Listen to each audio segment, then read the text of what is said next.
நாம ஜெயிக்கிறப்ப யாரு கூட நிக்கிறாங்கங்கறத விட நாம தோக்குறப்ப யாரெல்லாம் கூட வராங்கங்கிறது தான் முக்கியம்.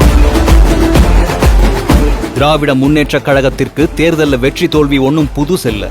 மிகப்பெரிய வெற்றியையும் பார்த்திருக்கு, மிகப்பெரிய தோல்விகளையும் சந்திச்சிருக்கு. கழகம் தேர்தல் தோல்வியை சந்திச்ச 1980ஆம் ஆண்டு கழகத்தோட இளம் கூட்டம் ஒண்ணு கிளம்புச்சு. அன்னைக்கு தேதிக்கு அதுதான் trend, talk of the town எல்லாமே. அது கழகத்துக்கு அடுத்த 30 வருஷம் நின்னு பேசுற மாதிரி ஆழமான அடித்தளத்தை போட்டு கொடுத்துச்சு. அதுக்கு பேரு மிசா பேட்ச். அத லீட் செஞ்சவர் பேரு தளபதி மு.க. ஸ்டாலின் அவர்கள்.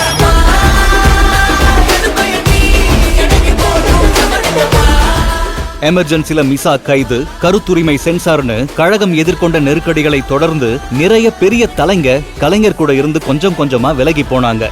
ஆனா கழகத்தை உயிரா நேசிச்ச தொண்டர்கள் இங்கதான் இருந்தாங்க. கலைஞர் தான் எங்க உயிர்னு உறுதியா நின்னாங்க. கழகம் தேர்தல்ல தோல்விய சந்திச்சது. தோல்வி அடைஞ்ச உடனே ஓடி ஒளியாம நாங்க இருக்கோன்னு புதுசா கிளம்பி வந்தாங்க கொள்கை பிடிப்பு கொண்ட ஒரு இளம் தலைமுறை. தமிழ்நாடு முழுக்க இருந்த இந்த இளைஞர்கள் ஒருங்கிணைக்க உருவாக்கப்பட்டதுதான் இன்னைக்கு ஆலமரமா வளர்ந்து நிக்கிற திமுக இளைஞர் அணி.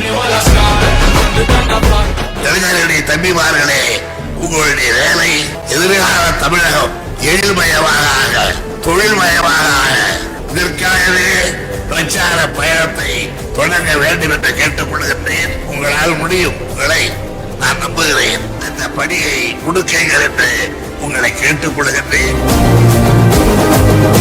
1980ஆம் ஆண்டு ஜூலை 20 அன்னைக்கு மதுரை ஜான்சிராணி பூங்காவுல தலைவர் கலைஞர் இளைஞரணியை தொடங்கி வச்சாரு. அதை தொடர்ந்து இன்றைய நம்ம கழக தலைவர் இளைஞரணி செயலாளராகவும் நியமிக்கப்பட்டாரு.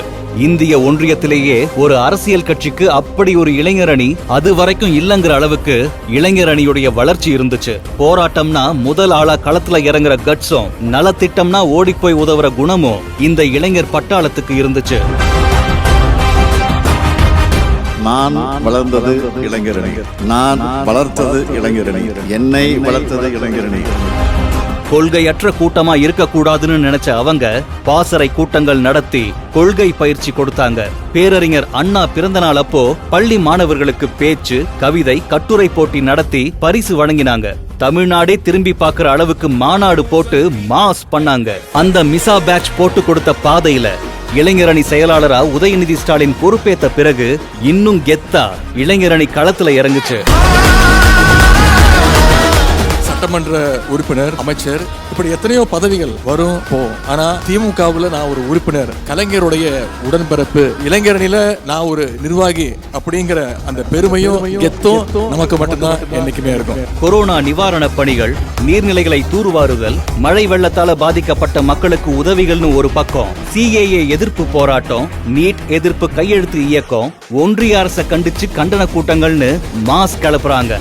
திராவிட மாடல் பயிற்சி பாசறை, முரசொலி பாசறை பக்கம், முத்தமிழறிஞர் பதிப்பகம், இளம் பேச்சாளர்கள், அறிவு திருவிழா, முற்போக்கு புத்தக காட்சி, 2வது மாநில மாநாடு, கிளை, வார்டு, பாகம் வரை 5 லட்சம் நிர்வாகிகள் நியமிச்சதுன்னு திமுக இளைஞரணி வேற லெவல்ல செயல்பட்டுகிட்டு இருக்கு. இன்னைக்கு களமும் வேற, காலமும் வேற. இளைஞரணி தொடங்கப்பட்ட இந்த நாள்ல நம்ம அணியோட அடுத்த இன்னிங்ஸ ஆரம்பிக்கலாங்களா?